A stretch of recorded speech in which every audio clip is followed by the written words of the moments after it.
Hey there, hey there, hey there. So, major question is who is Lavonica, quote unquote, Lovey Bradley, better known as Dr. Lovey B. So I'm gonna tell you a little bit about who she is, give you a background of my story, and yeah, we're gonna go from there. So I am Dr. Lovey B. And I spent pretty much the majority of my life pretending that I had it all together. On the outside looking in, you would have thought, damn, she is doing the damn thing. I was always dressed to the nines. I kept my hair, nails, toes done every week. Didn't miss a week. You feel me? I didn't miss a week. I was attending nursing school full time. I owned 3 free, paid, and clear vehicles.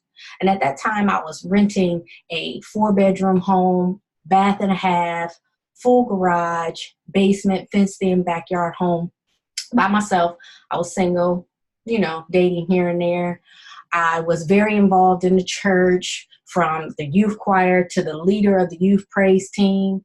My family was good. My father worked at General Motors. My mother owned her own beauty salon. And my parents had the home to attend. It was the entertainment home. They had a in-ground heated pool, jacuzzi, with a gazebo house screened in, TVs. I mean, it was just a life, just a life to have, right? But what the people on the outside couldn't see is that I had been in 2 back-to-back emotionally, sexually abusive relationships. I had had an abortion. I had a miscarriage. I had contracted an STD in the relationship. I had filed Chapter 7 bankruptcy. I had been academically dismissed from my nursing school my junior semester. Made it all the way junior semester of my nursing school 4-year college. So I went from dean's list to being academically dismissed. I was in debt with over $100K in student loans. Just student loans, in debt. Just the student loans part. Over $100K in student loan debt, and barely making ends meet in my household. So let me take you back to move you forward, to tell you a little bit about in depth of this story. But you can just imagine, growing through all of those things and navigating life. So I recall this moment. I was sitting in an examination room in Planned Parenthood thinking, this better be a urinary tract infection. Ooh. Deep down inside, I just knew it was something else. The time I spent waiting on the doctor to come back with the results, I was in my head going back and forth, arguing with my inner knowing, like replaying the question that the nurse had asked me was, is it a possibility that you have contracted an STD? And in my mind at that time, I'm thinking, let me reply with the safe answer so I don't look stupid, And the safe answer was, well, I'm in a relationship with a live-in boyfriend, but I'm not with him 24 hours a day. So with that being said, it's a possibility. But in my mind, I was thinking, oh God, I better not have an STD. I went back and forth with myself, like, how is this going to be embarrassing? How am I going to feel shameful and dirty if the results come back positive? I felt like I would never be the same as a woman. Like I wouldn't be whole again if I would have contracted a disease that I wasn't responsible for, but yet a part of. So I'm sitting here and I'm just going back and forth like, this ain't no STD. He ain't doing nothing. I just got a urinary tract infection. While, having the urge to go to the bathroom in that moment. What led me there was the vaginal odor and the discomfort during intercourse and the painfulness to urinate. And so I'm thinking about all this as I'm sitting here waiting on this doctor, and I'm looking at my watch like, okay, y'all can come on back with these results at any time so I can get on about my business. But then the door opens right in the middle of that thought. My heart started beating extremely fast as if I was a horse at the Kentucky Derby weekend. And the doctor sits in front of me, and it seemed like just a slow death forever for her to just speak. And I'm like, okay, come on with it. In my head, like, gee, lady, okay, anytime now. And she says to me, Miss Carruthers. And I'm like, yes. Right? The longest pause ever. Yes. Can we get on with it? We have your results back, okay? I'm like, okay. She's like, yeah, your results came back positive. And all I could think was, oh my God, positive for what? What do I have? What do I have? What do I have? And she says, positive for trichomonas. And I'm like, tricho who? Trichomonas. And in that moment, all I heard was womp, womp, womp, womp, womp, womp, womp. I didn't hear anything after that. I became numb. I was like, I ain't never heard of this shit. What the fudge sickles is a trichomonas? And how do you contract this? I don't know what that is. But I remember walking out of Planned Parenthood. In that moment, it was like the walk of shame out the exit with my brown paper bag. I don't have a clue what's in it, nor do I remember how to take it, what they told me as to how to take it or how to apply it. And I'm driving home like, I got trick or something. I don't even know what that is, but that sounds like somebody been tricking off somewhere, and I know it hasn't been me. So on my drive home, I get to the door and I bust in the door, pissed, with paper in one hand, brown bag in another hand. And I looked at my dude at the time, and I throw the papers and I throw the brown bag, and I'm like screaming in his face, yo, dirty ass dick just gave me an STD. And he looked at me and he like, what? What is you talking about? Yeah, you just gave me some trick of shit. Like, I don't even know what that is. Some trichomonas stuff, something. Typical dude who has been cheating says to me, I ain't gave you nothing. I don't have nothing.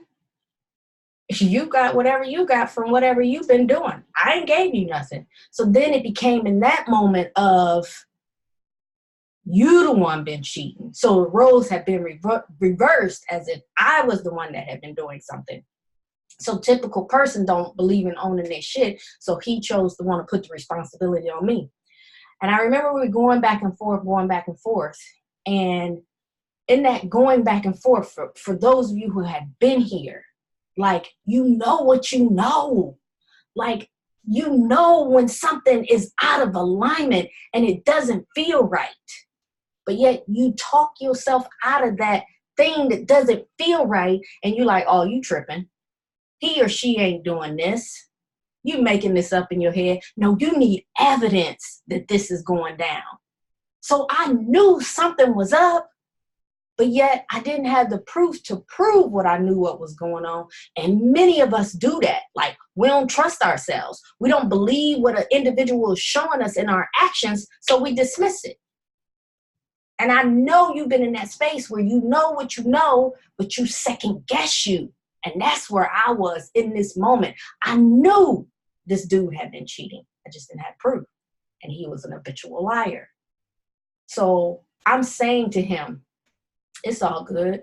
I'm taking my kids and I'm going back to my parents' house, because I ain't going to be with somebody that's going to jeopardize my life in these streets, going in and out of different women and not protecting themselves.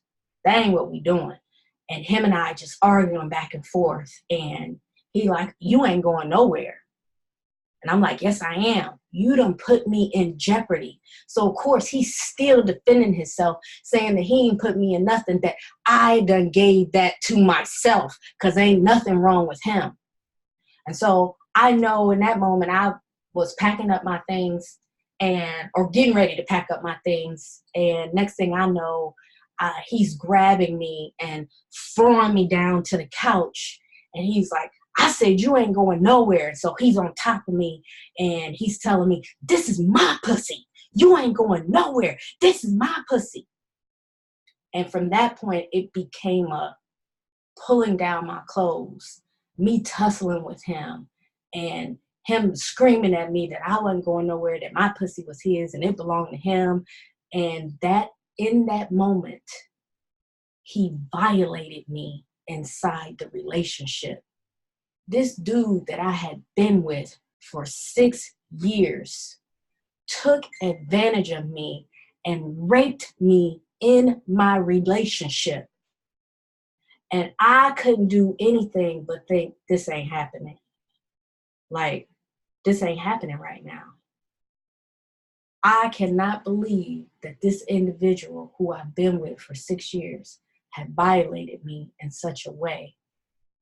And I had said, no, I ain't going there. I'm fighting. We fight back and forth. We tussling. He holding me down. And in disbelief, I just laid there. I just went limp. I just went numb.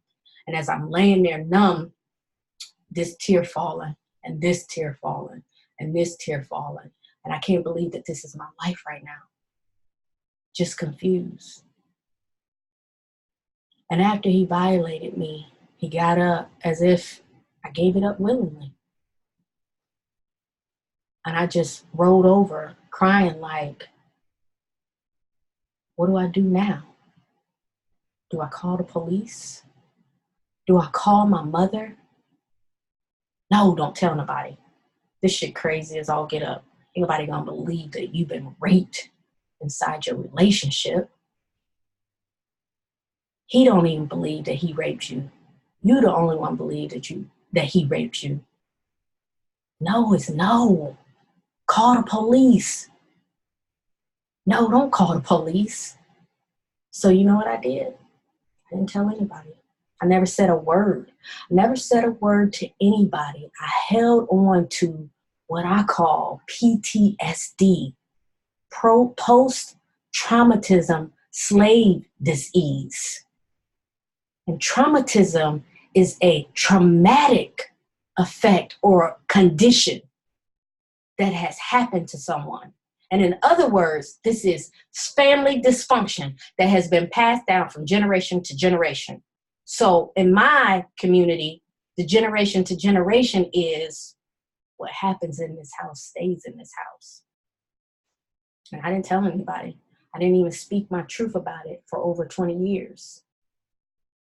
But at that point, I ended up moving out. I went back to my parents' house, but I continued to date this guy off and on, not knowing how I was going to get away from him. I ended up moving out of my parents' house, moving into my own house.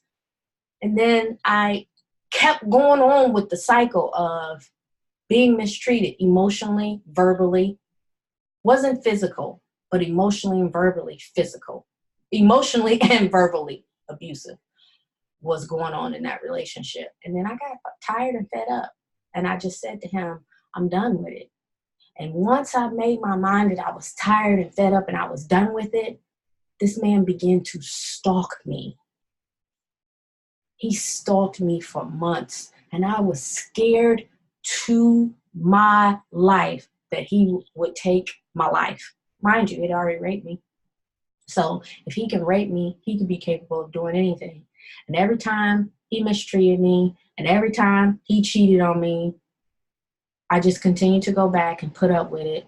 PTSD, because I saw it done to the women in my family. I saw the men in my family beat on the women in my family. I saw the men in my family cheat on the women in my family. So it was a repeat cycle. So I put up with it until I finally got tired. And I remember one day I was going home to my parents' house. I was in my father's van, and I pulled up into the garage. And, you know, my parents lived in a very nice neighborhood. They lived in the suburbs, so we always felt comfortable. Shoot, we would go to sleep and leave the garage door up and was not concerned about anybody breaking in or anything. That's how comfortable you get in situations that You don't be thinking about what could possibly happen. So I pull into the garage and I'm gathering my things. And as I'm gathering my things, I go to get out of the garage door. Go to get out of the door. And as I get out the door, boom, he right there holding a bouquet of flowers, starts screaming at me. Oh, so you seeing somebody else now? He's shaking these flowers. You seeing somebody else now? You seeing somebody else now? Threw me off, scared me. Mind you, he had been stalking me. And I'm like, this dude done come up in my parents' garage. Like, he is bold. I don't know if he got a weapon. I don't know what he gonna do. I could hear the music from inside the house, so nobody could hear me. So I thought. I started blowing the horn. So he's pulling on the door. It happened so fast, I didn't even have time to lock the door back. He pulls the door open and pulls me out, and I'm screaming. I'm like, God, all I could do is scream at this point. And for some oddball reason, my father felt like something wasn't right because he came out of the house with some type of weapon. I didn't know what it was in that moment. But my father came out with this weapon and looked at him and ran and was running him out the house. And dude was like, oh, you want to fight me, dude? He's like, oh, you want to fight me, old man? And my father blatantly said to him, nigga, I will beat your ass. I will take your life. And he ended up leaving. But this is the type of jeopardy that I put myself into that relationship. And at that point, I was complete. I put a restraining order on him, and I had nothing to do with him. We shared a child together. I didn't call him for nothing. I didn't ask him to keep the kid. I just kept all contact to none and got myself out of the relationship. But even though I got myself out of that relationship and was scared, everywhere I looked, I was just like looking around. That taught me when I go in my garage, do not get out my car until the garage door is closed, and to always have my doors locked. Still to this day, I'm affected by it. Making sure that I am protected. And so I stayed single for a while. But of course, in my community, PTSD is always present. Family dysfunctions. When you grow through something or when you're going through something, what do? You keep it to yourself. You don't talk about it. You don't let nobody know what you're doing. You have it all together here on the outside looking in. You have it all together, and you make people think that you don't have shit going on in your life. So I didn't heal from that relationship, nor did I recover from that relationship. I just was going on about life as if nothing ever happened. You know, I was going on about life like I hadn't been abused in that relationship. I was going on about life like I hadn't been raped in that relationship. I was going on about life like I had not been stalked in that relationship. So you know what that did? Because I didn't deal with my shit, guess what? When I started dating again, I attracted another version of him. And I stayed in that relationship for 7 years. For 7 years, I stayed in that relationship, put myself back in the same predicament. Of course, this one didn't violate me inside of the relationship sexually. This one was physical with me on 2 occasions. And on the second occasion that he was physical with me, I remember he came to my house late one night, and everything within me said, do not answer that door. Everything within me. But me going against myself, I'm like, yeah, I'm going to answer the door because I don't want to be arguing tomorrow. So to keep down confusion, I'm going to answer the door, let him in, let him see nobody's in my house so that he can go on about his business. And as we land there having a conversation, in my brain, I ain't want him there because I was over the relationship. I was over the relationship. And he's talking about how he done talked to God and God told him we gonna be together. And he got this house that he looking at that he about to purchase from a family member. It's 5 bedroom, 4 bath, and we gonna be happy and raise our child together. And I'm thinking, So I'm letting him go on and on and on. And I've always been a person that have spoke up in relationships, sometimes probably too much. I've always been self-expressed, but not self-expressed like I am now. And so finally I said, I don't know what God you talking to? My God ain't told me nothing like that. To be all honest, I don't even want to be with you no more. Like, I want us to be done and raise this child together and be complete. Like, I don't want no parts of you. And it went from me saying that to me being thrown up against my closet door, my feet about this much off the ground, and I'm on the wall. All I remember was looking at my child behind him on the bed thinking, I'm going to get out of this. I'm going to get out of this. I'm going to get out of this. And as he got his arms, his hands around my neck, he's screaming at me, I love you, Lavonica. I love you. What you mean you don't want to be with me?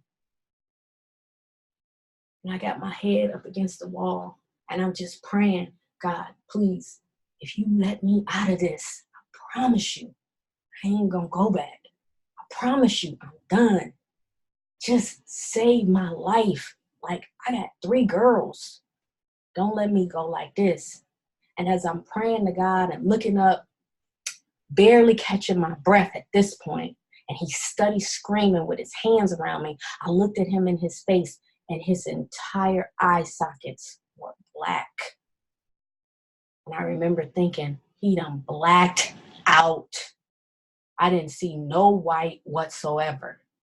And I would not allow myself to think that I was going to die in that moment. I just kept saying, God, please get me out of this situation. I promise you, I will not go back. I promise you. And on that last, I promise you, his arms went down. I fell to the floor and I'm coughing and I'm holding my neck. And I'm just like, I can't believe, oh, thank you, God. Oh, thank you, God. You saved my life. Okay, you saved my life. And he falls down on top of me. Baby, what just happened? What just happened? Oh, my God, you okay? You okay? Oh, my gracious, I would never hurt you. I would never hurt you. I promise. I promise. What just happened? What just happened? And I hear this voice in my ear, my right ear, just as loud as day. Right side is paternal. For those of you who don't know, your left side is maternal. Your right side is paternal. My right side is my paternal side, my grandmother who has transitioned, who is always with me. I hear this voice, not knowing it was her, because I hadn't been this far on my journey at that point. But thinking back and knowing that it was her, I hear, just be calm. Play it off until you get him out, and don't you go back. And so all I know is in that next moment, he leaves, and I made a decision in that moment that I will never, ever fool with him in any way, shape, form, or fashion. That if it wasn't pertaining to our daughter, that I had to be complete with it. That I couldn't be back and forth in my decisions like, I'm going to mess with him today. No, I ain't going to mess with him tomorrow. I'm going to sleep with him today. I ain't going to sleep with him tomorrow. I had to cut him off completely. And that's what I did. I made the decision that my life was not going to be in danger any longer. And I stayed by myself for probably another 2 years. And in that 2-year time frame, I felt lonely, hurt, damaged, broken.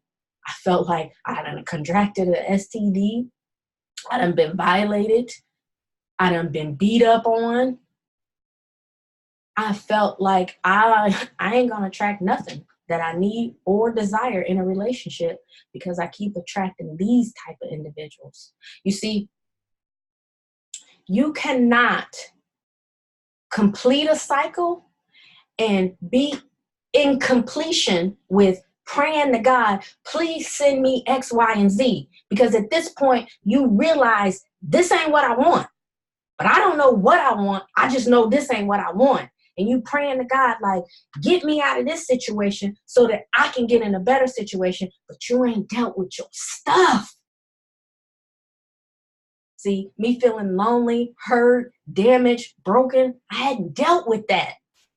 But I'm asking God, just send me somebody gonna love me. Send me a guy that's going to honor me. Send me a guy who's gonna worship the ground I walk on, but I still ain't dealt with my stuff.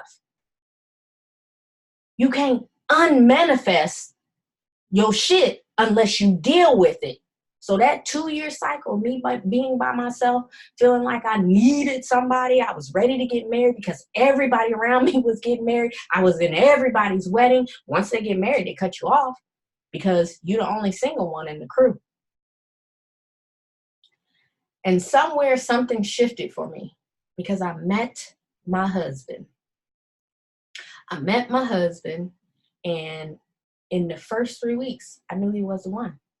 I just knew because I had had a conversation with Spirit of what he looks like, how his energy would be coming, and the type of individual he was, knowing that he didn't have any children. So when I met him, I just knew. And when he confirmed to me through what I had already known through Spirit, I lost it. I was like, oh, it's too soon. Because the society tell you, you can't meet nobody and have love at first sight. I was like, ooh, this is too soon. No, I can't tell him that. But I think it was like a month in the relationship that I was like, yeah, I'm going to have to tell him. 2 months into the relationship, I asked my husband to marry me. He agreed, but in the back of his mind, he's like, whoa, she moving too fast. 3 months into the relationship, we got engaged. In that same month, I got academically dismissed from nursing school, a 4-year nursing college, private school. Went from dean's list to being academically dismissed. It had nothing to do with me getting married. It had everything to do with, okay, happiness looks like this, but I can't be happy and have this. So let me jeopardize something in my life because I can't have them both. So even though chaos was going on around me, my parents was going through what they was going through. I was taking that on as my stuff. And so I allowed everything that's going on around me to cause me to lose something that meant so much to me in that moment. I got academically dismissed from nursing school. But then on the flip side, I was happy because I was getting married. And so I'm growing through life. And as we're together, fast forward in our life, the beginning of our life became I wasn't holding down a job. I'd work a job here, work a job there, but I wasn't being responsible in our marriage, which led to the house that my parents bought us. It ended up, we giving it back to the bank. A car that I had purchased, they ended up getting repoed. Couldn't pay our bills. Constantly just struggling to make ends meet. The first 5 years of our marriage was terrible as far as financial. And so I'm thinking I got a guy that just let me do anything, but again, still hadn't dealt with my shit, which goes all the way back to my childhood, my family dysfunction. And it wasn't till it was like, I don't know, 6 years into the marriage that I'm just walking. I woke up one morning and I said, you know what? I don't know what I'm doing. I don't know where I'm going, but we can't continue to live like this. And I got my children off to school and I decided that I was going to take a walk in my neighborhood. And in taking that walk in my neighborhood, I remember screaming out to the sky like, God, what do you want from me? What am I doing? Like, I surrender. There has to be more to this life. There has to be more to this life. I can't continue to be broke. I'm walking this neighborhood, and in this neighborhood I'm walking, every house in this neighborhood is $500,000 or more. How am I in this? How am I in this house? Because I'm working here and there. My husband's working full time, but he wasn't making a whole lot of money. Thank goodness we were residing with my parents. We all lived in one household that we were able to live like that. But it's like, if my husband and I had to be there on our own, there's no way possible we could have lived there. So I'm screaming out to the universe, like, there has to be more. I feel it. I desire it. What do I do? And it wasn't to that point that I started going within. I started peeling back the onion. You see, sometimes you got to peel back the onion. You really got to go to the deep roots of things.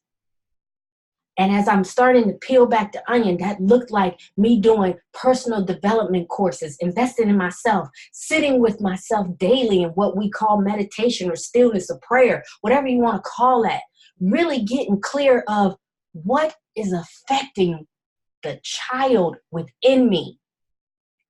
What is causing these repeat cycles from financial to sexual to abusive relationships to low self-esteem to poverty consciousness? All of this stuff going on within me. And then as I'm uncovering, I'm also seeing this practitioner, spiritual practitioner, seeing that spiritual practitioner, and doing research on this and doing research on that, and uncovering all of the shit that's deep within me, deep rooted, that is keeping me from blossoming as an individual, as being the greatest potential of myself. And within that, I discovered that I had some daddy issues, abandonment issues. And in those abandonment issues from that parent portal, that masculine parent portal, not my father that raised me, but my daddy that helped me transform, transmute, travel into this plane that wasn't there when I was younger. And what I remembered of him was drug abuse, dysfunction, physical abuse, verbal abuse. I don't know if he sexually abused my mother in a relationship, but I wouldn't put it past him. And so I uncovered the anger that I had towards him and the anger for his substance abuse that I felt caused my mother to have substance abuse. And so in that moment, I had to be with all that and forgive him, her, and myself. Then I just started on this journey of I have to be the one to shift in my life.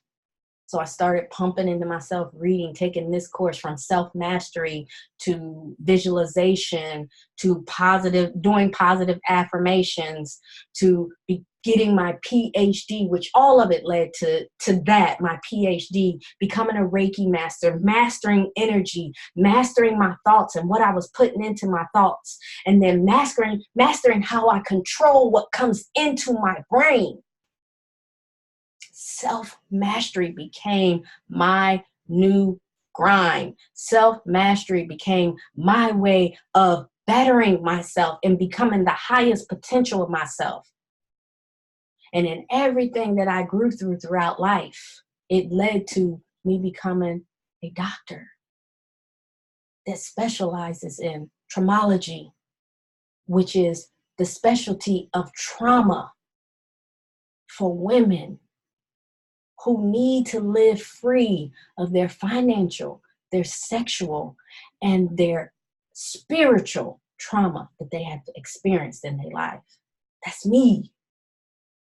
I am the one that needed to live free of my financial dysfunction, my sexual dysfunction, and my spiritual dysfunction that was brewing and showing up in my life in ways that I was ready to be completely complete with the cycle. And out of that, I decided in order to move forward and shift anything going on in your life, you must be willing to own your own shit and do what it takes to shift it. And so with that being said, I'm still flawed. I'm still fine. I'm still shifting. I'm still uncovering the onion, because you never stop healing. You never stop discovering shit that is deep rooted. You discover, you rediscover, you uproot, you clear it, and you move forward. But you don't allow it to consume you and take over your life, because that's what shows up. You keep having these repeat cycles until you're ready to be complete with the cycle. And so me deciding in that moment, after I got choked, that I was complete with that cycle, It wasn't until then that I was able to attract my husband that I've been with for 12 and a half years. This dude ain't never raised his hand at me. Now, he didn't yell at me. I didn't yell at him. He didn't got on my nerve. I didn't got on his nerve. But he has never raised his hand to me or at me. He has never conversed with me that belittled me or called me out my name. I am that queen. I am that one he worships the ground that I walk on. I have that now. But I had to be complete with the cycle of dysfunction. And I had to grow through it to know that that ain't what I wanted. So I ask you, what cycles aren't you complete with? And where haven't you owned your shit of those cycles so that you can clear it out and call forth in that in which you want in your life? I still got work to do. I'm still growing just like you. But in my growth, I know what I have to do to clear out what I don't want, to attract what I do want, and not feel a certain way because I got a story. We all got a story. We all got a story. And it's okay, no matter what, to grow through what you grow through, uncover and rediscover who you are, and to master thyself. And so as I continue on my path of self-mastery, I will continue to be LaVonica, Dr. Lovey Bradley, the traumatologist that is here to help women live free of their financial, their sexual, and their spiritual trauma. That's my supernatural power.